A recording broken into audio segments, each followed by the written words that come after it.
বিশ্ব ফুটবলের ইতিহাসে এমন এক কীর্তিতে নাম আছে হুলিয়ান আলভারেজের, যা করতে পারেনি আর কেউ। প্রায় 100 বছরের রেকর্ডের তালিকায় নাম শুধু আর্জেন্টাইন স্পাইডারম্যান খ্যাত এই ফুটবলারের। আকাশী নীল জার্সি গায়ে যেই টুর্নামেন্টেই মাঠে নেমেছেন সেটাতেই শিরোপা জিতেছেন এই তারকা। সাথে আবার নাম রয়েছে অনন্য কীর্তিতেও। তবে কি এমন অন্য রেকর্ডে নাম রয়েছে আলভারেজের যেখানে তার ধারে কাছে নেই অন্য কেউ?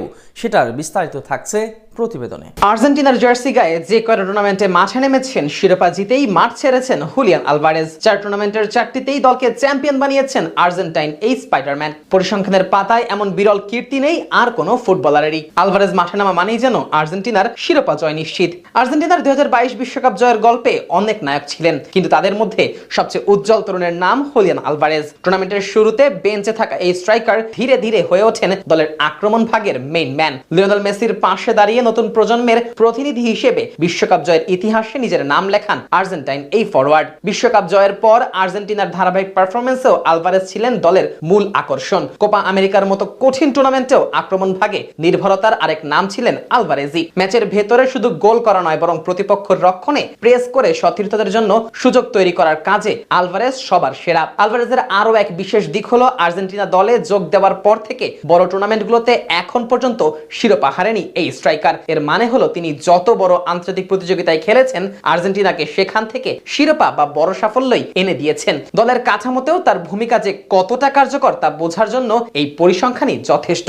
এছাড়াও আরো এক বিশেষ কীর্তিতে নাম আছে আলভারেজের, যা করতে পারেনি গোটা বিশ্বের আর কোনো খেলোয়াড়ই। একই সিজনে ক্লাবের হয়ে ট্রেবল জয়ের পাশাপাশি বিশ্বকাপ জেতার কীর্তিতে নাম আছে শুধু হুলিয়ান আলভারেজেরই। 2022 সালে কাতার বিশ্বকাপ জেতা আলভারেজ এর আগে ম্যানচেস্টার সিটির হয়ে জিতে নিয়েছিলেন ট্রেবল। প্রায় 100 বছরের ফুটবল বিশ্বকাপের ইতিহাসে এমন আর কোনো খেলোয়াড়ই নেই যে কিনা একই সিজনে বিশ্বকাপের সাথে ট্রেবল জেতার মতো কীর্তিতে নিজের নাম লিখিয়েছেন। আর এখানেই আলভারেজ সবার থেকে অনন্য।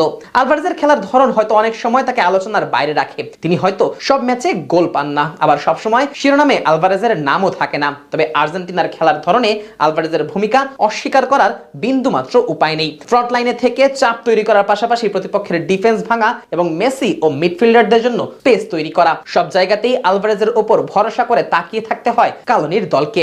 ফুটবলে অনেক তরুণ তারকাই আসেন, আবার কালের পরিক্রমায় তারা হারিয়েও যান, কিন্তু আলভারেজের ক্ষেত্রে বিষয়টা আলাদা। তার মতো একজন স্ট্রাইকার প্রতিটা দলের জন্যই স্বপ্ন, তাই তো ক্লাব ফুটবলেও তাকে দলে ফেরানোর জন্য লেগে আছে কারাকারি। হুলিয়ান আলভারেজ হয়তো এখনো আর্জেন্টিনার সবচেয়ে বড় তারকা নন, কিন্তু পরিসংখ্যান বলছে তিনি দলে আছেন বলেই বারবার সাফল্য ধরা দিচ্ছে আর্জেন্টাইনদের হাতে। আর ফুটবলে এমন খেলোয়াড়রাই দিন শেষে ইতিহাসের পাতায় নিজেদের জায়গা করে নেন। লিওনেল মেসি যখন তার ক্যারিয়ারের শেষ দিকে, তখন সেই শূন্যস্থান পূরণের দায়িত্ব ভবিষ্যতে আলভারেজদের কাঁধেই পড়বে। আর জাতীয় দলে তার এখনকার ধারাবাহিকতা যদি অব্যাহত থাকে, তাহলে আর্জেন্টিনার পরবর্তী যুগের সবচেয়ে বড় মুখী হবেন স্পাইডারম্যান খ্যাত এই তারকা ফুটবলার।